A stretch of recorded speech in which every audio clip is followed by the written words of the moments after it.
안녕하세요. 자, 그럼 1장부터 우리 같이 수업 같이 진행하도록 하죠. 자, 챕터 1의 운동의 기술이라고 지금 표현되어 있습니다. C1. 자, 챕터에 해당되고요. 운동의 기술이에요. 자, 근데 운동의 기술 이제 본격적으로 하기 전에 우리 물리학은요. 일단 여러분들 누가 만들었는지는 알죠? 예, 뉴턴이라고 하는 사람이 물리학을 만들었는데 자, 물리학은 자연에서 물체가 운동하는 것에 대한 어떤 규칙성을 여러분들 설명하는 학문입니다라고 생각하시면 돼요. 그러니까 가장 처음이 나오는 게 이제 운동의 기술인데 물체가 자연에서 운동할 때 어떤 규칙성을 가지고 운동하느냐를 수학적으로 기술하는 학문이 여러분들 물리에 해당됩니다. 그래서 첫 단어는 이제 운동의 기술이고 그다음에 또 여러 가지 이제 개념들이 이제 등장하게 되죠. 근데 하여간 출발은 운동의 기술이에요. 근데 바로 들어가기 전에 여러분들이 반드시 먼저 물리는 우리 반드시 해야 될 여러분들 내용이 있습니다. 그러니까 예를 들어서 여러분들 화학 공부하기 위해서는 가장 먼저 해야 될 게 뭐가 있어요? 원소 기호, 화합물 기호 이런 것들을 좀 알고 있어야지 화학 공부를 시작할 수 있죠. 그럼 물리도 마찬가지예요. 물리도 물리학을 공부하기 위해서는 물리학의 언어에 해당되는 내용이 있습니다. 그게 바로 늘 물리량이에요. 물리량. 그럼 물리량이라고 하는 것을 우리가 어떻게 좀 구별하고 나눌 거냐? 이런 것들 보시고 단위 같은 것들이 또 등장을 하게 돼요. 그래서 그런 것들을 우리가 준비하기 위해서 자 먼저 해야 될 것들이 있어요. 물리량에 대한 것들을 우리가 좀 나누고 종류를 좀 정리해 줘야 돼요. 자, 그래서 물리량은 크게 그러니까 물리학의 언어예요. 물리를 여러분들한테 설명하기 위한 언어가 우리 물리량에 해당이 될 텐데 두 가지로 나눕니다. 무엇과 무엇을 나누냐면 스칼라라고 하는 물리량과 이런 벡터라고 하는 두 가지 물리량을 이렇게 나눠요. 그래서 스칼라는 크기만 가지고 있는 물리량이 스칼라, 벡터는 크기뿐만이 아니라 우리가 무엇까지 같이 가지고 있는 여러분들 방향까지도 같이 가지고 있는 물리량이 우리가 벡터라고 우리가 얘기를 해줘요. 방향. 그래서 여러분들은 좀 더 많이 보셔야 될 게 벡터가 중요해요. 벡터. 스칼라는 크기만 나타내 주기 때문에 스칼라는요. 그냥 대수 계산, 덧셈, 뺄셈만 해주면 되지만 벡터는 크기뿐만 아니라 방향도 고려해야 되기 때문에 반드시 여러분 뭔가 기하적인 계산을 좀 해주셔야 돼요. 수학적으로. 기하학적인 계산 또는 수학적인 계산들을 반드시 좀 해주셔야 되는 게 우리 벡터량에 해당이 됩니다. 우리가 이제 배우는 내용들 중에서 이제 많은 내용들이 있을 텐데, 여러분들 스칼라는 스칼라보다 이제 벡터가 훨씬 더 많긴 하지만 예를 들면 스칼라에는 우리 뭐가 표현되어져 있냐면 예를 들면 자 시간이라든가 질량이라든가 또는 부피라든가 또 뭐 어마어마하게 많아요. 에너지라든가 등등등등등등 많은 것들이 스칼라에 해당됩니다. 근데 벡터는 얘는 좀 정해져 좀 있어요. 얘는 그렇게 많지는 않습니다. 물리학에서 나오는 벡터는 이건 여러분들 이제 공부해 보시면 나중에 저절로 좀 여러분들 암기를 많이 하게 될 텐데 예를 들면 우리 처음에 나오는 게 이제 변위 같은 것들, 그다음에 우리 속도 같은 것들, 속도. 또 가속도, 또 여러 가지 모든 힘들이 다 우리 자 벡터에 해당되고 또 운동량, 충격량 등등등 아주 많은 것들이 여러 물리량의 이제 벡터에 해당돼요. 근데 이제 이런 것들을 이제 기호로 나타내죠. 우리 물리학을 기호 나타낼 때 시간은 보통 t 기호입니다. 기호. 질량은 m, 부피는 v. 에너지는 뭔가 E라고 하는 자 이런 것들로 표현해서 기호로 나타내고 표현해 줍니다. 그런데 우리 벡터는 조금 구별하기 위해서 이렇게 좀 바꿔요. S 변위는 S라고 써서 위에다 화살표 또는 뭐 X라고 표현하기도 하고요. Y라고 표현하기도 하고 R이라고도 표현하기도 하고 여러 가지 표현할 수 있습니다. 속도는 보통 V라고 표현해 주는데 우리 위에다가 화살표를 표현하면 일반적으로 벡터를 표현해 주는 방법에 해당돼요. 또는 이제 교재들마다 이탈릭체로 나오기도 합니다. 볼드체 두꺼운 걸로 표현하기도 하는데 저는 이제 판사할 때 주로 이제 화살표를 많이 표현할 거고 자, 가속도하고 힘 같은 것들, 자, 이런 것들 다 우리 기호로 표현하고 위에다가 화살표를 표현해 주면 아, 이거는 방향까지 반드시 고려해 줘야 되는 물리량에 해당되는구나 라고 여러분 생각을 해 주시면 돼요. 가장 큰 차이점은 아, 방향성을 고려할 거냐 말 거냐 이런 것들 좀 비교해서 정리해 주셔야지 될 내용들에 해당됩니다. 그러면 도대체 어떻게 차이점이 있냐? 계산하는 방법에 차이점이 있어요. 계산 방법. 자, 요 잠깐 예를 들어서 보도록 할게요. 자, 계산 방법으로는 자, 첫 번째 스칼라예요. 스칼라. 자, 스칼라의 대표적인 게 질량이 있습니다. 질량. 그럼 질량의 단위로는 가장 많이 쓰는 게 킬로그램이라고 하는 단위를 사용하게 돼요. 우리 이제 국제 단위계라고 해서 SI 단위계를 사용해 줍니다. SI 단위계. SI 단위는 질량과 길이와 시간 요 세 가지가 가장 중요하게 많이 쓰이는 단위에 해당되는데 물리량에 해당되고 단위에 해당되는데 질량의 단위로는 보통 킬로그램 많이 사용하고 대표적인 스칼라에 해당돼요. 자, 그럼 이걸 가지고 우리 표현해 주면 자, 이런 거예요. 그냥 3kg에다가 4kg 더해 주세요라고 하면 아, 그대로 그냥 우리는 7kg 이렇게 우리 얘기해 주면 돼요. 그냥 대수 계산. 덧셈과 뺄셈. 뭐 방향 볼 필요도 없습니다. 뭐 빼기 해주면 빼주면 돼요. 자, 그런데 어떤 차이가 있냐면 벡터는요. 자, 우리 대표적인 힘이 있어요. 힘. 힘의 단위로는 우리가 뭘 사용하냐면 뉴턴을 사용하죠. 가장 많이 쓰는 게 뉴턴. 자, 뉴턴은 자, 그럼 이런 거예요. 3뉴턴에다가 만약에 4뉴턴을 더하세요 라고 하면 아, 이거는 안 돼요. 뭔지 모릅니다. 뭔지 몰라요. 왜냐하면 방향성을 고려. 3뉴턴과 4뉴턴이 어느 방향으로 작용하느냐. 자, 어떤 물체에 오른쪽으로 4뉴턴, 왼쪽으로 3뉴턴이에요. 아, 그럼 이거는 반대 방이잖아요. 그래서 얘는 두 개 합한 게 오른쪽으로 1뉴턴이라고 해주셔야 되고. 자, 어떤 물체에 오른쪽으로 4뉴턴, 오른쪽으로 3뉴턴이래요. 아, 그러면 이 물체에 작용하는 힘의 합은 오른쪽으로 7뉴턴이라고 얘기해 주셔야 되고. 또 어떤 물체에 오른쪽으로 4뉴턴, 자, 위쪽으로 3뉴턴이라고 하면 아, 이거는 우리 수직 피타고라스 정리 여러분들 쓰지요. 자, 이렇게 표현해서 얘를 5뉴턴이라고 해야 되기 때문에 아, 방향에 따라서 값이 다 달라집니다.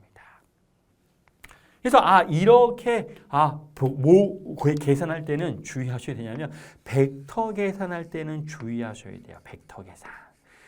스칼라 계산은 뭐 특별하게 할 게 없어요. 왜냐하면 대수 계산만 해주면 되니까. 근데 우리 벡터 계산할 때는 반드시 무엇에 주의해 주세요? 방향에 주의해 주세요 라는 것들은 여러분들이 꼭 좀 기억을 해주시면 좋을 것 같아요. 자, 이게 앞에서 요거 지금 배우고 끝나지 않습니다. 계속 끝까지 전자기 배울 때도 벡터 스칼라 나오고요. 현대물리, 파동광학 현대물리 배울 때도 벡터 스칼라 계속 나와요. 그래서 벡터 계산하는 방법과 스칼라 계산하는 방법의 차이는 계속 이제 처음에만 얘기하지만 계속 이제 우리 내용들 설명하다 보면 맞아, 벡터는 그렇게 계산했었지, 스칼라는 이렇게 계산했었지라고 하는 것들 여러분들 잘 좀 보시면은 좋을 것 같습니다. 자, 그래서 벡터 스칼라 간단하게 자, 이런 내용들 정리해 주시면 좋을 것 같고요. 자, 그다음에 우리 좌표계라고 하는 게 있어요. 좌표계. 자, 좌표계는 우리 크게 이제 두 가지로 나누는데 물론 이제 두 가지보다도 훨씬 더 많습니다. 근데 우리 일반 물리학에서 우리가 주로 쓰이는 단위계는 두 가지. 직각 좌표계와 극좌표계 두 가지로 나눠서 우리가 표현해 줍니다 라고 보시면 돼요. 그래서 어떤 벡터가 자, 이렇게 있다라고 우리가 어떤 물체 위치 같은 거 표현할 때 이제 뭐 좌표계에도 뭐 역사적인 좌표 이제 스토리들이 있지만 이런 좌표계를 처음 만든 사람이 누군지 아세요? 여러분들 수학 시간이나 뭐 이런 때도 많이 들어봤을 텐데 철학자라고도 알고 있지만 아니에요. 옛날에 철학자는 물리학자도 철학자, 수학자도 철학자, 다 철학자였습니다. 데카르트라고 하는 사람이 16세기에 처음으로 이런 걸 좌표계라고 하는 거를 만들어내서 물체 위치를 나타낼 때는 뭔가 좌표계를 쓰는 게 편리합니다라는 걸 제안해서 자, 지금까지 많이 사용을 하고 있습니다. 그래서 우리 x하고 자 y축을 갖다 놓고요. 자, 이걸 우리 직각 좌표계 또는 데카르트 좌표계라고도 표현합니다. 자, 어떤 물체가 여기 있습니다. 자, 그럼 이 물체를 x라고 하는 정보와 y라고 하는 자 이런 정보 2차원만 할래요. 3차원은 뭐 어차피 우리 시험 문제 출제가 되지는 않기 때문에 2차원만 정리해 주시면 돼요. 어떤 물체가 이렇게 했을 때 x와 y로 표현해 주는 거를 직각 좌표계라고 해요. x와 y로 표현해 주는 걸 직각 좌표계.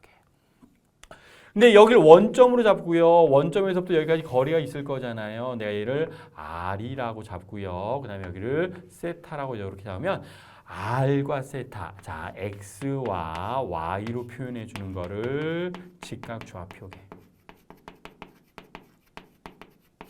그 다음에 r과 세타로 표현하는 걸 극좌표계라고 합니다. 평면 극좌표계인데요. 하여튼 극좌표계라고 자 이렇게 표현해요. 그래서 얘네 둘의 관계를 나타내주는 자, 요 내용들은 계속 물리 우리 설명할 때도 많이 우리가 등장하고 쓸 수 있는 내용들에 해당돼요. 이런 부분 우리 어떻게 표현할까요? 여러분들 x하고 y하고 r과 세타의 관계를 표현하기 위해서 자, 요 사건을 살짝 얘기해 주시면 됩니다. 여러분들 이거 되게 많이 표현해요. 여러분들 우리 사인, 코사인, 탄젠트는 뭐 앞으로 계속 얘기해 줄 수 있어서 x는 r 코사인 세타로 표현할 수 있고요. y는 우리가 뭐라고 표현할 수 있냐면 r 사인 세타라고 자 이렇게 표현해 줄 수 있어서 좌변에 있는 게 직각 좌표계고요. 우변에 있는 걸 우리는 무슨 좌표계라고 합니다. 극좌표계라고 우리는 얘기를 하는 거다 이 뜻입니다. 그래서 직각 좌표계와 극좌표계와의 관계는 좀 기억을 해주셔서 나중에 자 우리 벡터의 합성 분해할 때 이런 좌표계를 이용해서 우리 많이 사용해 줍니다라는 것들로 좀 비교해 주시면 좋을 것 같습니다. 자, 그러면 이제 본격적으로 이제 벡터, 자, 우리 물리량의 합성 1 계산할 텐데 스칼라는 별로 관심 없어요. 스칼라는 그냥 덧셈 뺄셈만 해주면 되니까. 그런데 중요한 거는 벡터, 우리는 벡터의 계산. 좀 유식한 말로 벡터의 연산이라고 할 거예요. 자, 벡터의 연산하는 방법에 대해서 좀 정리하고 공부하도록 하겠습니다. 자, 벡터의 연산은 여러 가지가 있는데 우리 뭘 할 거냐면 자, 덧셈, 벡터를 덧셈하는 방법, 벡터를 뺄셈하는 방법, 뺄셈. 그 다음에 벡터의 여러분들 곱이라고 하는 것도 있어요. 그래서 곱하는 방법 뭐 이런 것들에 대해서 정리합니다라고 좀 보시면 좋을 것 같고요. 자, 그래서 첫 번째 덧셈부터 할 거예요. 자, 벡터의 덧셈입니다. 벡터의 덧셈에 대해서 얘기할 거예요. 그럼 벡터의 덧셈은 자, 우리 벡터는 크기와 방향성이 있는 물리량에 해당되니까 자, 이렇게 표현할게요. 자, 여기 임의의 벡터 A가 있고요. 자, 여기에는 임의의 벡터 B가 있고 두 벡터의 사이값을 세타라고 가정을 해보도록 합시다. 그리고 여러분들 벡터의 덧셈하고 뺄셈은 어떤 좀 중요한 좀 특징이 있냐면 덧셈하고 뺄셈은요. 반드시 우리 단위가 같아요. 동일한 단위. 동일한 단위에 대해서만 계산이 가능합니다. 자, 이걸 좀 다른 말로 얘기하자면 차원이 동일해야 돼요. 차원이 동일한 물리량에 대해서만 계산해 줄 수가 있습니다. 이게 무슨 얘기냐면 되게 간단하지만 여러분 시간하고 거리는 더할 수 있어요? 없어요? 힘하고 시간하고 더할 수 있어요? 없어요? 없죠. 야, 2kg하고 3초하고 더하면 얼마야? 질문이 안 되잖아요. 시간이랑 거리 더할 수 없습니다. 시간은 시간끼리 더할 수 있고 거리는 거리끼리 더할 수 있고요. 질량은 질량끼리 더할 수 있는 거잖아요. 그래서 덧셈과 뺄셈은 차원이 반드시 같아야 됩니다. 라는 말은 단위가 같은 물리량끼리만 계산이 가능하다는 뜻이에요. 그러니까 얘네들이 만약에 가속도, A가 가속도면 B도 가속도여야 되고 A가 힘이면 B도 힘이어야 되지 힘하고 가속도를 우리는 벡터 합성할 수는 없다 이 뜻입니다. 자, 그럼 두 개를 더해 주세요라고 하면 자, 우리 방법이 이제 두 가지가 있어요. 첫 번째는 제가 중고등학교 때는 많이 배우셨던 것 중에 하나인데 자, 두 개의 벡터를 양변으로 하는 평행사변 이렇게 그려줍니다. 평행사변을 그려준 다음에 요렇게 연결해 주는 것들. 자, 그래서 요게 우리는 뭘 계산한 겁니다. A 벡터에다가 B 벡터를 더했습니다. 이런 의미를 가지고 있어요. A 벡터. 그리고 그 크기는 그럼 얼마가 되겠습니까? 라고 하면 그럼 크기는 이제 이후에 수학이 살짝 쓰지만 자, 우리 시험에는 거의 뭐 이런 거를 쓰는 건 나오진 않아요. 그래도 일반적인 표현에 해당되니까 다시 수학 공부하라는 얘기 아닙니다. 자, 요거 계산하는 방법을 수학에서 우리 코사인 제2법칙이라고 하는 걸 가지고 옵니다. 그래서 얘는 우리 얼마입니다 라고 얘기할 수 있냐. 크기. 그러면 우리 이렇게 절대값을 씌우면 이건 두 벡터의 합의 크기를 나타내 주는 거예요. 크기를 계산해 주는 거고 제2 코사인 법칙을 살짝 적용해 주면 얘는 A의 제곱 플러스 B의 제곱 플러스 2AB 코사인 세타라고 하는 자, 이런 값으로 표현해 줄 수 있습니다. 이런 표현, 기본적인 표현 중에 하나니까 좀 보시면 좋을 것 같고 자, 이렇게 AB 벡터를 양변으로 하는 평행사변 만들어서 두 벡터를 더해준 이러한 방법을 우리는 뭐라고 하냐면 평행사변법이라고 해요. 평행사변형법이라고 합니다. 평행사변형법. 자, 그런데 이런 방법도 있어요. 삼각형법이라고 하는 것도 있습니다. 삼각형법이라고 해줄 수 있는 것들이 있어서 근데 요거 하기 전에 요걸 먼저 살짝 좀 얘기할게요. 우리는 벡터의 동등성이라고 하는 또 중요한 우리 내용들 뭐 당연할 것 같지만 벡터의 동등성이란 뭐냐면 자, 두 벡터가 있습니다. 두 벡터 A하고 만약에 B가 있는데 자, 얘네들이 방향과 자, 방향과 크기가 동일하다면 그러면 두 벡터는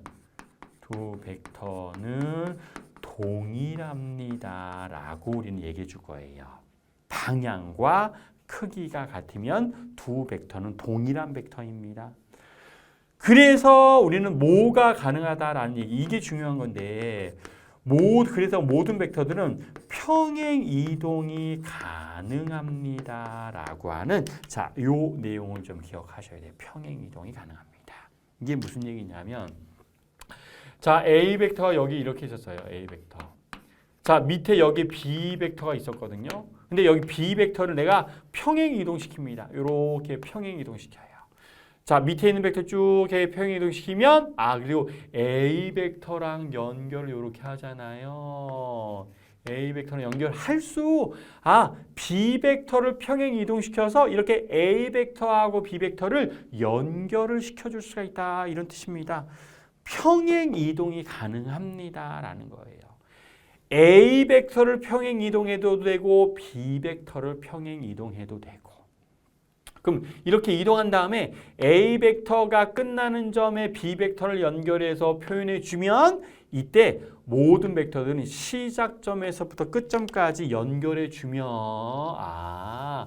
요렇게 연결해 주어도 뭐 계산하는 거랑 똑같습니다. A 벡터와 B 벡터를 더한 거랑 같습니다 라고 하는 이런 의미가 있다는 뜻이에요.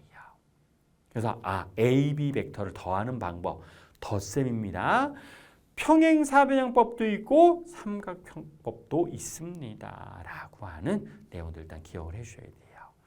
그래서 실제로 우리 문제 풀 때는 우리가 막 수학적으로 좌표 설정해서 문제 성분별로 더하는 것보다는 훨씬 더 이런 기하적인 방법을 이용해서 훨씬 더 많이 쓸 거예요. 문제 풀 때는. 그래서 우리 나중에 이제 물리에서 이제 정말 중요한 게 계속 이제 출제가 되기도 했었지만 우리 매년 거의 출제됩니다. 힘 분석하는 문제에서는 이런 벡터 분석이 아주 필수예요. 벡터의 합성하는 방법 중에 하나. 자, 그래서 덧셈하는 방법은 자, 이렇게 두 가지 평행사변형법과 삼각형법이 있는데 평행 이동이 가능하기 때문에 삼각형법을 사용합니다. 라고 하는 것들로 정리해 주시면 돼요. 자, 그래서 덧셈하는 방법에 대한 것들이 나와져 있고요. 자, 그다음에 이제 교환 법칙이나 결합 법칙 이런 것들은 그냥 여러분 참고해서 좀 보시면 그냥 좋을 것 같습니다. 수학적인 내용들을 우리가 막 다루진 않을 거기 때문에 자, 기본적인 물리의 특징들 잘 좀 보시면 돼요. 자, 그 다음에 덧셈 했잖아요. 덧셈 했으니까 그럼 두 번째로 할 건 이제 뺄셈이에요. 벡터의 뺄셈입니다. 자, 뺄셈. 뺄셈도 마찬가지. 덧셈하고 뺄셈 마찬가지. 둘 다 같은 차원의 물리량만 계산해 주셔야 돼요. 같은 차원. 자, 이것도 표현해 보면 여러분들 여기 A라고 하는 벡터가 있고요. 자, 이렇게 해서 B라고 하는 벡터가 있고 요 사이각을 만약에 세타라고 자 이렇게 설정을 해보도록 합시다. 세타. 자, 그럼 나는 뭘 계산하고 싶냐면 자, 이거 계산하고 싶어요. A 벡터에다가 빼기 B 벡터를 계산해 주세요 라고 얘기를 해주고 싶습니다. 그럼 이걸 조금 다르게 쓰면 얘는 A 벡터에다가 플러스 마이너스 B 벡터를 더해 주세요 라고 하는 자 이런 의미가 있습니다. 그럼 이제 여기서 또 아주 중요한 또 개념 중에 하나. 우리 플러스 마이너스 부호가 이제 등장할 텐데 플러스 마이너스 부호가 이제 많이 이제 물리에서 이제 많이 등장하죠. 자, 그런데 이 플러스 마이너스 부호가 스칼라 앞에 있는 플러스 마이너스 부호와 벡터 앞에 있는 플러스 마이너스 부호는 아주 큰 차이가 있습니다. 아주 큰 차이. 스칼라 앞에 있는 플러스 마이너스 부호는 어떤 의미가 있는 거냐면 얘는 방향이 없기 때문에 방향이 없습니다. 그래서 얘는 스칼라 앞에 있는 플러스 마이너스 부호는 양의 증가와 감소를 의미해요. 양의 증가와 감소. 그러니까 만약에 우리 에너지가 스칼라라고 했잖아요. 대표적인 에너지가. 에너지 앞에 플러스가 붙어 있으면 에너지가 증가했습니다. 에너지 앞에 마이너스가 붙어 있으면 에너지가 감소했구나. 운동 에너지가 증가했습니다. 운동 에너지가 감소했습니다. 포텐셜 에너지가 증가했습니다. 포텐셜 에너지가 감소했습니다. 그래서 양의 증가. 온도 앞에 플러스 마이너스 붙어 있어요. 그럼 우리 플러스면 온도 증가했습니다. 마이너스 온도 감소했습니다. 이런 의미를 가지고 있습니다. 그래서 자, 스칼라 앞에 있는 부호는 양의 증가이지만 벡터 앞에 있는 플러스 마이너스는 이거는 방향을 의미한 방향. 즉 오른쪽이 플러스면 왼쪽이 마이너스. 위쪽이 플러스면 아래 방향이 마이너스. 비스듬히 하여튼 반대 방향 무조건 마이너스는 무조건 반대 방향을 의미합니다. 플러스 x 마이너스 x 플러스 y 마이너스 y. 그래서 항상 마이너스는 반대 방향을 의미하는구나라고 얘기해 주시면 돼요. 그럼 자 이거 다시 보죠. 마이너스 비벡터라는 얘기는 자 비벡터가 이렇게 있으니까 마이너스 비벡터는 자 요렇게 표현되는 게 요게 뒤집어져요. 이게 마이너스 비벡터에 해당돼요. 그러면 A 벡터와 마이너스 B 벡터를 더해주세요. 우리 좀 전에 했었던 평행사변형법 그대로 사용해주면 돼요. 자, 이렇게 표현해준 다음에 자, 이렇게 식을 표현해주면 이게 뭘 계산했구나? A 마이너스 B 벡터를 계산했다 이 뜻입니다. 그리고 얘의 크기가 만약에 얼마가 되겠습니까? 라고 얘기하면 이거 똑같아요. 코사인 또 제2 법칙이 우리가 등장합니다. 그럼 여기는 여러분들 이제 180 세타이기 때문에 루트 A의 제곱 플러스 B의 제곱 마이너스 자 우리 얼마 2AB 코사인 세타라고 하는 자 이런 값으로 여러분 표현해 주실 수 있습니다. 그렇죠? 자, 그래서 2AB 코사인 세타. 자, 마이너스예요. 아까 벡터의 덧셈에서는 플러스였고요. 자, 지금은 각도 관계 때문에 마이너스가 등장합니다. 자, 그래서 벡터의 뺄셈은 방향을 뒤집어서 더해주면 되는구나. 자, 근데 이거 별로 이렇게 안 쓸 거예요. 항상 우리는 그냥 여기에서 A-B 벡터 계산해 주세요라고 하면 그냥 바로 여기에서 B에서 A로 여러분 그냥 뒤집어 주면 돼요. B에서 A 쪽으로 이렇게 화살표를 연결해 주면 요 자체가 그냥 뭘 계산한 겁니다. A, 맞네요. 얘하고 얘는 지금 같은 거잖아요. 방향도 같고 크기도 동일할 거니까. 그래서 자, 우리는 앞으로 이제 A-B 벡터 계산해 주세요라고 하면 그대로 바로 이 상태에서 뒤에서 앞쪽으로 화살표를 연결해 주면 그게 바로 벡터의 뺄셈을 나타내 주는 거구나라는 것들로 비교해 줄 수 있습니다. 그래서 우리 벡터의 뺄셈도 잘 좀 여러분들 비교해 주시고, 자, 부호의 의미, 스칼라와 벡터의 부호의 의미는 어떤 의미가 있는지 잘 비교해서 우리가 판단해 주셔야 되는구나 라는 것들로 좀 보시면 좋을 것 같아요. 자, 그래서 우리 덧셈과 뺄셈에 해당되는 내용들, 자, 지금까지 한 거는요, 여러 개의 벡터를 하나의 벡터로 합성하는 방법을 배운 거예요. 덧셈하고 뺄셈을 통해서 두 개의 벡터를 하나의 벡터로 표현해 주는 것, 이걸 우리가 벡터의 합성이라고 얘기해 줘요. 근데 반대로 하나의 벡터를 여러 개의 벡터로 성분을 나눌 수가 있습니다. 그걸 우리가 벡터의 성분분해라고 해요. 벡터의 성분분해 또는 그냥 분해라고도 합니다. 벡터의 성분 분해입니다. 라고 얘기해 줍니다. 그럼 이게 아까 썼던 이제 직각좌표계와 극좌표계와의 관계를 우리가 표현해 주는 중요한 관계식들로 이제 또 아주 많이 쓸 겁니다. X하고 Y축이 자 이렇게 나와져 있는데, 자, 여기에 어떤 A라고 하는 벡터가 자 이렇게 있고 요 사이각을 세타라고 합시다. A 벡터, 이제 아까는 R이라고 하는 위치 좌표로 표현했지만 지금 이제 어떤 벡터예요. 벡터도 당연히 X 성분과 Y 성분이 존재할 겁니다. 자, 그럼 이 A 벡터에 X 성분이 있을 거고요. A 벡터에 Y 성분이 있을 겁니다. 그럼 이 A라고 하는 벡터에 X 성분을 AX라고 하고요. 얘를 이렇게 해서 얘를 AY라고 자 이렇게 우리가 표현하도록 합시다.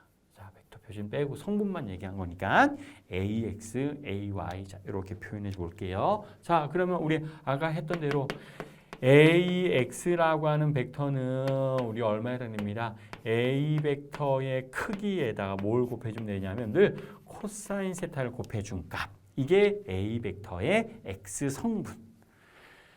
A 벡터의 Y 성분이 얼마가 되겠습니까? 라고 하면 A 벡터에 우리가 무엇에 해당되는 성분? 사인 성분이 우리 Y 성분에 해당되는구나 라는 것들을 판단할 수 있습니다. 또 양변 나눠 쓰시면 우리 기울기에 해당되죠. 자, 기울기는 우리가 탄젠트 세타로 얘기할 수 있어서 코사인분의 사인을 탄젠트로 얘기할 수 있습니다. 그래서 우리는 A 벡터의 X 성분분의 A 벡터의 Y 성분은 기울기 탄젠트 세타 값으로도 우리가 표현이 가능한 내용들에 해당이 돼요. 자, 그래서 이렇게 표현할 수 있고, 마찬가지 A 벡터의 크기는 나는 어떻게 표현해 줄 수도 있을 거냐면 우리 피타고라스 정리 AX의 제곱 플러스 AY의 제곱에 해당되는구나 라는 것들로도 표현해 줄 수 있습니다. 자, 그래서 2차원 상에서 벡터의 성분을 나누는 방법, 표기하는 방법은 이렇게 우리가 표현해 줄 수 있고 나타내 줄 수가 있습니다 라는 것까지는 좀 비교해서 정리해 주시면 돼요. 근데 자, 이제 이게 실제로 이제 쓰이는 것도 되게 중요하지만 실제로 우리 물리에서는 이게 어떻게 적용되냐면 예를 하나 좀 들게요. 이런 당연히 이것도 해줘야 됩니다. 그런데 실제 이제 문제를 보시면 물리 좀 생각이 나는 상황들 좀 보시면요. 물리는 맨날 뭔가 물체가 빗면에서 뭔가 막 미끄러져 내리고 있습니다. 빗면에서 미끄러져 내려오는 물체들이 항상 등장을 해요. 그럼 그 경우에도 결국 벡터의 성분분해한 거예요. 지금 무슨 얘기냐면 자 이렇게 좀 표현해 보도록 할게요. 자 이렇게 빗면이 있습니다. 빗면. 여기 세타라고 할 거예요. 빗면이 있고 세타. 자 그리고 여기에 물체가 이렇게 있습니다. 질량이 m이라고 하는 물체가 이렇게 해서 빗면을 따라서 미끄러져 지금 내려오고 있더랍니다. 내려오고 있대요. 자 그러면 자 물체에 우리 이제 앞으로 되게 많이 할 거지만 힘 분석할 거예요. 힘 분석. 자 물체가 운동하면 또는 정지해 있으면 어떤 힘이 작용해서 운동하고 있는지 어떤 힘 때문에 정지하고 있는지 이런 걸 찾아내는 거를 우리가 힘 분석이라고 표현해요. 자 그럼 근데 힘 분석할 때 분석해야 될 힘이 그렇게 많지 않아요. 많지 않습니다. 많지 않습니다. 우리 5가지 있어요. 5가지. 자, 모든 질량이 있는 물체는 지구가 당기는 힘이 있거든요. 그걸 우리가 2글자로 중력. 또 모든 접촉면에서 접촉면이 미는 힘, 접촉면이 물체를 미는 힘이 존재합니다. 이걸 우리가 수직항력.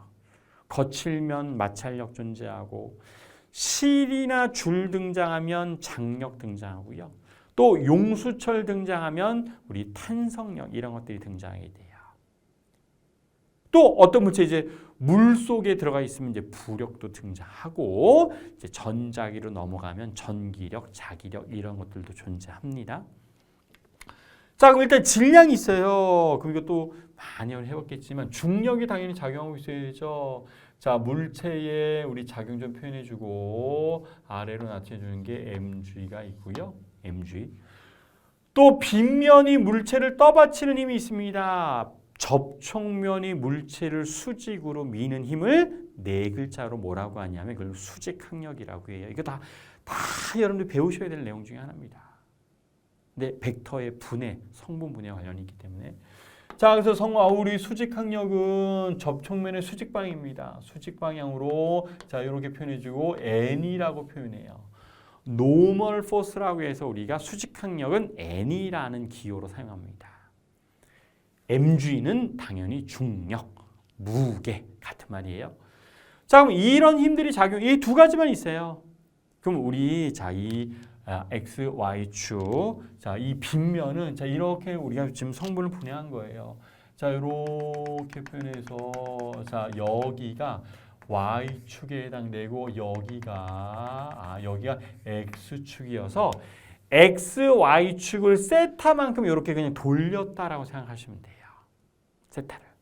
자, 그러면 n이라고 하는 수직항력은 그냥 y축으로 향해져 있는데 mg라고 하는 중력은 x축도 아니고 y축도 아니잖아요. 자, 그래서 이 mg를 내가 성분 분해할 거다라는 겁니다. 수선을 내려서 성분 분해할 때 늘 수선을 내려서 우리가 성분을 분해해 줍니다.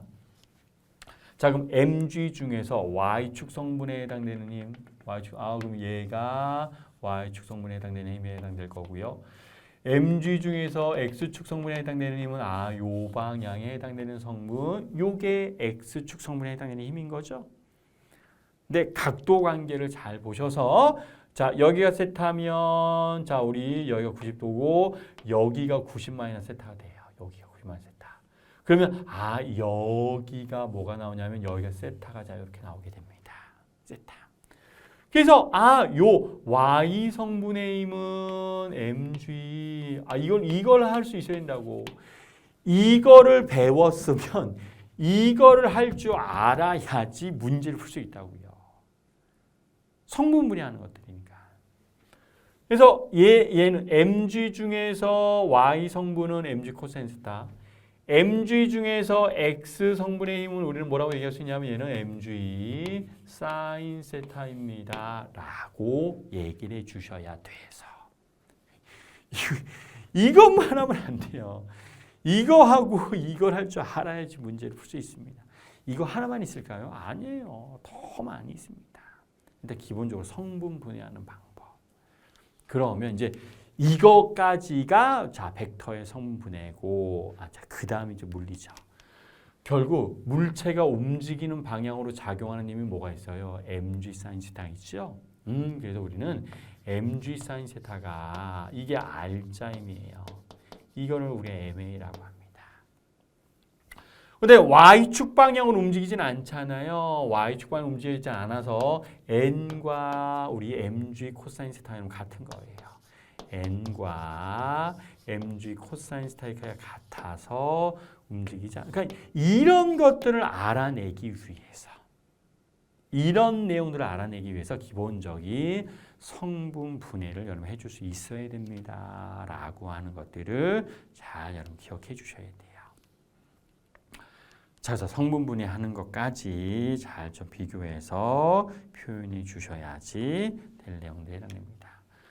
자, 이것도 말고도 어마어마하게 많고요. 우리 작년에 나왔던 기출문제도 1번 문제도 그대로 이렇게 벡터 분해하고 합성하고 이런 문제들이 그대로 출제가 됐었습니다. 그래서 잘 여러분들 공부해 주시고 연습 많이 하셔야 돼요. 그냥 한번 그러네. 끝이 아니에요. 이런 것들이 실제로 문제에서 어떻게 적용해야 되는지 그거를 연습하셔야지 문제 풀 수 있습니다. 자, 그래서 벡터의 우리 덧셈 뺄셈 합성이라고 해요. 여러 개의 벡터를 하나의 벡터로 합성하는 방법, 하나의 벡터를 여러 개의 성분으로 나누는 방법, 벡터의 분해, 합성과 분해에 대한 것들 이렇게 정리해 주시면 되고요. 자, 그 다음에는 벡터의 곱이라고 하는 게 있습니다. 벡터의 곱. 벡터의 곱이라고 해서 자, 첫 번째는 스칼라 곱이라고 하는 게 있어요. 스칼라 곱. 스칼라 곱이라고 하는 첫 번째. 그러니까 두 개 있어요. 스칼라 곱과 벡터 곱 이렇게 두 가지. 수학에서는 이제 내적과 외적이라고 표현하고요. 이제 물리학에서는 스칼라 곱, 벡터 곱, 똑같은 말인데 그냥 주로 이제 쓰는 게 이제 스칼라 곱, 이제 그다음에 벡터 곱을 훨씬 더 많이 씁니다. 자, 정의는 어떻게 하냐면, 자, 근데 벡터의 곱은 차원이 달라도 돼요. 시간과 질량을 곱해도 되고요. 또 힘과 이동거리 곱해도 되고, 덧셈과 뺄셈은 차원이 같아야 되지만, 자, 곱은 차원이 달라도 상관이 없습니다. 그래서 벡터 스칼라의 곱은 어떻게 정의하냐면, A에다가 B 벡터를 스칼라 곱해주세요 라고 표현하고, 정의는 A 벡터의 크기에다가 B 벡터의 크기를 곱한 다음에 두 벡터의 사이각이 세타였을 때 코사인 세타를 곱한 값을 자 이렇게 우리가 정의합니다. A 벡터와 B 벡터의 스칼라 곱은 자 이렇게 우리가 정의하게 돼요. 우리 물리 공식 중에서 이제 코사인이 들어가 있는 공식들이 이제 많이 등장하게 되거든요. 우리 코사인은 자 이런 그러니까 물리적인 의미 이렇다고요. 코사인이 들어가 있으면 우리 물리 공식 중에서 여러 가지 있으면 잠시 설명해 드릴 테지만 코사인이 들어가 있는 공식은요. 주로 우리 어떤 성분끼리 코사인은 세타가 몇 도일 때 최대값이에요. 0도일 때 최대값입니다. 90도면 코사인은 0이에요. 그렇죠? 그래서 우리 이 코사인 세타는 0도일 때 최대값이 되기 때문에 A, B 벡터의 사이각이 0도일 때가 최대가 됩니다. 자, 그럼 코사인 세타 들어가면 이런 의미예요. 두 벡터의 나란한 성분끼리 계산해 주세요라고 하는 이런 의미를 가지고 있어요. 나란한 성분끼리 계산해 주세요. 이게 무슨 얘기냐면 이런 얘기예요. 기하적으로 좀 얘기할게요. A 벡터와 B 벡터가 자 이렇게 우리가 존재합니다. 사이각이 세타예요. 자, 그럼 두 벡터를 스칼라 곱을 하래요. 스칼라 곱. 이번엔 차원이 달라서 상관이 없습니다. 그럼 A 벡터 중에서 B 벡터와 나란한 성분을 수선 내려주세요. 이렇게 수선 내려주면 A 벡터 중에서 B 벡터와 나란한 성분은 A 코사인 세타에 해당되죠.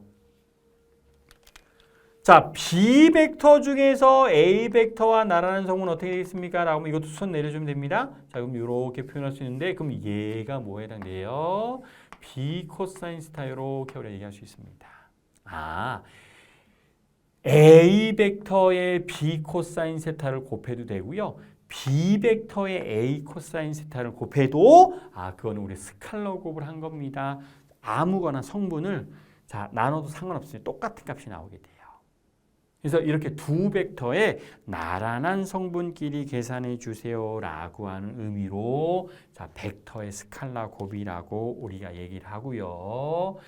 스칼라 곱이란 여러 가지 물리량이 있는데 대표적인 게 우리 다 이거 배우실 거예요. 배웁니다. 우리 한일의 양의 정의가 힘에다가 이동거리를 내적한 값에 해당되더라. 자, 이 얘기는 힘의 크기에다가 이동거리의 크기를 곱해주고 두 벡터의 사이가 코사인 세타를 곱해준 게 이게 우리 1의 정의다. 이렇게 1.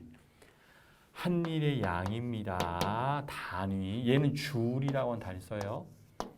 이런 것들. 또 우리 어떤 것들도 근데 이거 굉장히 좀 많이 있지만 우리 내적의 정의로 우리가 표현해 줄 수 있는 물리량들이 많이 있습니다. 그다음에 자속이라고 하는 물리량, 전기선속 먼저 표현할까요? 뭐 자속 먼저 해요. 자속 좀 간단하니까 얘는 파이 b라고 해서 이렇게 정의해요. b 닷 a로 자 이렇게 우리가 정의합니다. 자기장 벡터에다가 면적 벡터를 내적해 주세요. 자, 이런 의미고 이것도 이런 식으로 표현해 줄 수 있습니다. 내적이에요. 내적의 의미. 이게 아주 많아요. 그럼 이럴 때 두 벡터를 스칼라 곱을 하면 얘네들은 다 뭐가 나오게 되냐면 스칼라라고 하는 물리량이 나오게 돼요. 스칼라 양이 됩니다. 즉 두 벡터를 스칼라 곱을 하면 그건 이제 스칼라가 나와요. 왜냐하면 방향성이 없어집니다. B에다가 A 코사인 세타 곱해도 되고 A에다가 B 코사인 세타를 곱해도 되기 때문에 방향하고는 전혀 상관이 없어지게 돼서 크게만 나타나주는 물리량이 등장하게 돼요. 그래서 일과 자속 둘 다 우리 스칼라에 해당이 되는구나 라는 것들로 우리가 정의해 주시면 돼요.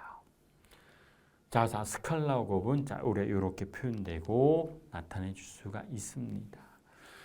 자, 그래서 우리 스칼라 곱은 이렇게 표현해 주는데 이걸 조금 더 우리 수학적으로 표현해 주는 이런 특징들이 좀 있어요. 어떤 것들이 있냐면 우리 단위 벡터를 이용해서 표현해 주는 방법이 있는데 이거 좀 잠시 뒤에 설명해 드리도록 하고요. 일단 나란한 성분끼리 계산합니다. 이거 잘 좀 기억을 해 주세요.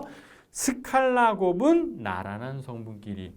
자, 다른 말로는 내적이라고 하고요. 내적 또는 이걸 점곱이라고 하는데 근데 여러분 읽을 때는 앞으로 좀 기억을 해주시는 게 요거 읽을 때는 어떻게 읽어야 되냐면 A 닷 B 이렇게 있습니다. A 닷 B 읽을 때는 A 닷 B 두 개의 벡터를 스칼라 곱했다 이런 뜻입니다. 점을 이제 영어로 이제 닷이라고 하니까 그래서 A 닷 B라고 하는 값으로 읽을 수가 있습니다. 라는 것들 보시면 좋을 것 같고 자, 그래서 스칼라 곱은 요렇게 우리가 비교해서 계산해 주셔야 되고 자, 두 번째예요. 자, 우리 벡터 곱이라고 하는 게 있습니다. 벡터 곱은 다른 말로 외적이라고 하고요. 또는 가위 곱이라고도 얘기합니다. 가위. 또 우리나라 말 잘 안 써요. 우리 대학 때 거의 다 원서 많이 보셨잖아요. 그래서 원서에서 이제 우리 크로스 곱이라고 하는 걸 훨씬 더 많이 쓸 텐데 벡터 곱은 이렇게 정의했었죠. A 벡터에다가 B 벡터를 크로스해 주세요. 자, 요거 읽을 때는 어떻게 읽으셔야 돼요? A 곱하기 B 아니에요. A 크로스 B라고 읽으셔야 됩니다. A 크로스 B. 그래서 얘는 우리 어떻게 정의되어져 있냐면 A 벡터의 크기에다가 B 벡터의 크기를 곱한 다음에 사인 세타가 곱해져 있는 값. 이게 우리가 크로스 곱이고 크로스 곱이 조금 이제 복잡해요. 조금 어렵습니다. 근데 단 한 번도 우리 시험에서는 막 복잡한 수학적인 계산하는 문제 나온 적이 한 번도 없어요. 한 번도 없습니다. 그래서 이렇게 되는데 의미는 여러분 사인은 세타가 몇 도일 때 최대값에 해당되냐면 90도일 때 최대값이죠. 0도일 때는 0이에요. 사인 값은. 그래서 우리 물리 공식 중에서 사인이 들어가 있는 공식은 두 벡터의 무슨 성분끼리 수직 성분끼리 계산해 주세요라고 하는 자 이런 의미가 있어요. 수직 성분끼리 계산해 주세요. 자, 그래서 자 이건 또 먼저 좀 예를 좀 들어보도록 할게요. 여러분 우리 벡터곱의 대표적인 게 우리가 뭐가 있냐면 회전력이라고 하는 게 있습니다. 가장 먼저 배우는 게 회전력이에요. 회전력을 보통 토크라고 표현하고 회전력은 R 크로스 F라고 자 이렇게 표현해요. R 크로스 F. 또 우리 각운동량이라고 하는 물리량도 배우게 돼요. 각운동량도 배우게 되는데 얘는 L이라고 표현해서 R 크로스 P 이거 나중에 다 배우시는 거예요. 다 배웁니다. 각운동량. 또 우리 자기력도 있어요. 자기력. 각운동량, 자기력. 자기력은 자 Q V 크로스 B라고 하는 식들이 굉장히 이런 식들도 많이 등장할 거예요. 많이 등장합니다. 그럼 자 이런 것들이 벡터곱의 대표적인 예들인데 자 얘네들은 두 벡터를 벡터곱하면 반드시 얘는 우리 방향성이 있습니다. 벡터가 나와요. 벡터 양이 나옵니다. 그러니까 스칼라. 두 벡터를 스칼라 곱을 하면 스칼라가 나오고 두 벡터를 벡터 곱을 하면 벡터가 나와서 반드시 무엇이 등장하냐면 방향이라고 하는 성분이 등장해요. 방향성. 스칼라 곱을 했으면 결과가 스칼라이기 때문에 방향성이 없었거든요. 근데 두 벡터를 벡터 곱을 하면 벡터량이 나오기 때문에 반드시 방향성이 반드시 등장하게 됩니다. 그럼 일단 어떤 방향이 우리 규칙이냐? 자, 이걸 하기 전에 먼저 뭘 하셔야 되냐면 우리 단위 벡터의 의미를 살짝 좀 얘기하셔야 되고 이 벡터곱의 방향은 오른손 규칙에 의해서 결정이 되는구나 라는 것까지는 판단을 해주셔야 돼요. 무슨 얘기냐면 자 우리 단위 벡터를 살짝 좀 얘기할 거예요. 자 이렇게 좀 표현하도록 하죠. 3차원장 이건 얘기하셔야 돼요. 3차원.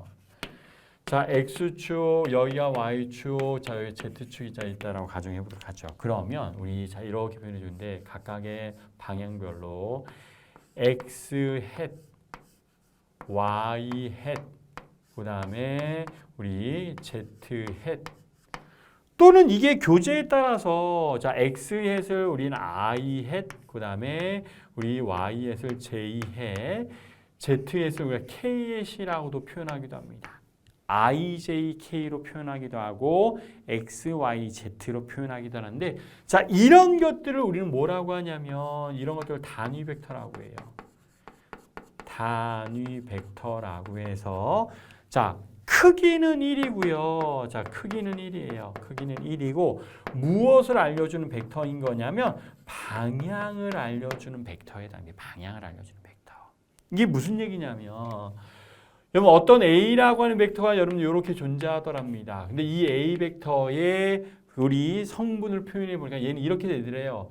3x 햇 플러스 5y 햇 플러스 2z 햇 이렇게 표현해 주면 이 벡터는 x 방향으로 3, y 방향으로 5, z 방향으로 성분이 2인 벡터입니다. 이런 의미를 가지고 있다는 뜻이에요. 그러니까 흡사 수학에서 표현해 주는 어떤 느낌이랑 똑같은 거냐면 3,5,2입니다. 이런 좌표 평면에서 좌표 3차원 좌표 공간에서 어떤 점의 위치를 나타내 주는 거랑 동일하게 내가 얘기할 수 있다는 뜻입니다. 그래서 이런 벡터들이 표현되고 있고 표현되어져 있고 또 다른 벡터도 표현될 수 있을 거잖아요. 그러면 그런 벡터들을 우리가 벡터곱을 하면 방향성이 결정이 되는데 오른손 규칙이라고 합니다. 오른손 규칙. 오른손 규칙이에요. 그런데 이거 봐. 오른손 규칙. 여러분 근데 써먹을 일이 별로 없어요. 왜냐면 우리 시험에는 이게 잘 출제되진 않지만 그래도 처음에 벡터 곱의 의미는 좀 알고 가야 될 것 같기 때문에 자 이런 우리 일단 결론부터 얘기할게요. X햇에다가 Y햇을 크로스 시키면 어떤 방이 나오냐면 Z햇 방이 나와요. Y햇에다가 Z햇을 크로스 시키면 X햇 방향이 나오고요. Z햇에다가 X햇을 크로스 시키면 얘는 Y햇 방향이 나옵니다. Y햇. 근데 이게 교환 법칙이 성립이 안 돼서 Y햇에다가 X햇을 크로스 시키면 얘는 마이너스 Z햇 방향이 나오고요. Z햇에다가 Y햇을 크로스 시키면 얘는 마이너스 X햇 방향. X햇에다가 Z햇을 크로스 시키면 크로스에 크로스 그러면 마이너스 Y의 방향이 자 이렇게 우리가 등장하게 됩니다. 이게 규칙인데 원칙은 이래요. 자 우리 X햇 크로스 Y햇이 왜 Z햇이 나오냐면 자 크로스는 항상 오른손입니다. 그래서 오른손 규칙 right hand rule이라고 이런 표현해 주는데 자, X햇 크로스 Y햇은 자, 오른손을 쫙 핀 다음에 네 개의 손가락을 X햇 방향으로 먼저 감싸주세요. 향해 주세요. X는 좀 튀어나오는 방향, Y는 이제 오른쪽 방향, Z는 지금 3차원입니다. X가 튀어나오는 방향, 오른쪽 X 방향, 위쪽이 Z 방향이에요. 자, 그러면 X햇 쪽으로 먼저 네 개의 손가락을 갖춘 다음에 Y햇 방향으로 이렇게 감싸주세요. X햇, Y햇 방향으로 감싸주면 엄지 방향이 두 벡터를 크로스 벡터한 방향이 나옵니다. X 크로스 Y에서 Z 맞네요. Z. Y에다가 Z를 크로스 시킬 거예요. 그럼 먼저 Y 방향으로 4개의 손가락을 향해 주세요. Y 방향 이거죠? Y 방향으로 4개의 손가락 왼손 쓰면 안 됩니다.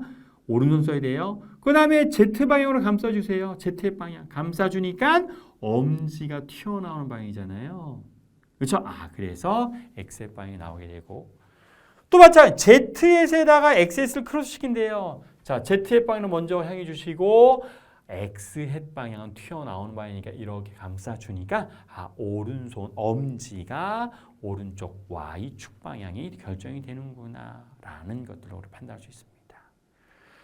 뭔가 게임의 규칙 같은 거예요. 자연에서 일어나는 현상을 우리가 과학자들이 연구했더니 이 오른손 규칙을 따라가더라라는 걸 알아냈습니다. 그래서 오른손 규칙 가지고 우리 벡터의 방향을 판단해 줄 수가 있습니다라는 것들 좀 비교해 주시면 될 내용들이 됩니다. 자, 그래서 우리 밑에 있는 것들 있잖아요. A 벡터, B 벡터 표현해주고 크로스 곱하고 나타내주는 것들 여러 가지 방법이 있고 정리될 수 있습니다. 그래서 두 벡터, 자 우리 표현해주고 나타내주는 것들은 자 우리 교재에 있는 것들은 참고하시면 돼요. 이게 실제로 두 벡터의 내적과 외적을 막 표현해서 실제로 막 이런 걸 이용해서 계산할 거냐? 그렇지 않거든요. 그래서 방법. 내적과 외적의 의미와 하는 방법에 해당되는 특징만 좀 기억해 주시면 되지. 이거 시험 문제에서 잘 나오지 않습니다. 중요한 거는 의미, 벡터 곱의 차라리 저는 이거보다 이 공식들 차라리 여러분 잘 기억해 주시고 여러분들 외워가는 게 제가 강조를 많이 말씀드릴 텐데 물리는요. 물리는 문제를 풀어야 되잖아요. 그럼 이해도 당연히 중요하죠. 그런데 이해는 했는데 공식을 기억을 못해. 그러면 문제를 풀 수 없어요. 공식을 차라리 이해하고 외우면 제일 좋죠. 근데 공식을 모르면 아예 문제를 풀 수 없기 때문에 이러한 공식들 앞으로 이제 매 단원들마다 쭉쭉쭉쭉 나옵니다. 그럼 그런 단원들에 대한 공식 매 단원에서 나오는 공식들을 알고 있어야지 문제를 풀 수 있지 모르면 절대로 문제를 풀 수는 없어요. 그래서 자 제가 교재에 있는 내용을 다 꼼꼼하게 다 보실 필요 없고요. 그 중에서도 우리 시험에 나오는 중요한 내용들만 잘 요약 정리해서 보시면 됩니다. 이런 거 잘 안 나와요. 차라리 의미와 벡터 곱의 의미와 이런 공식들이 어떤 것들이 있는지 대신 단위 벡터의 의미, 방향을 나타내주고 크기는 1이구나라고 하는 자, 이런 것들을 좀 초점 맞춰서 공부하시는 게 좀 더 여러분들 좋을 것 같습니다. 자, 그래서 기본적인 벡터의 합성, 벡터의 분해, 벡터의 곱 이런 특징들은 이렇게 한번 정리해 주시면 좋을 것 같아요. 자, 그럼 여기까지 하고요. 이제 잠시 쉬었다 이제 본격적으로 이제 운동의 기술 1차원 직선 운동부터 정리하도록 하겠습니다.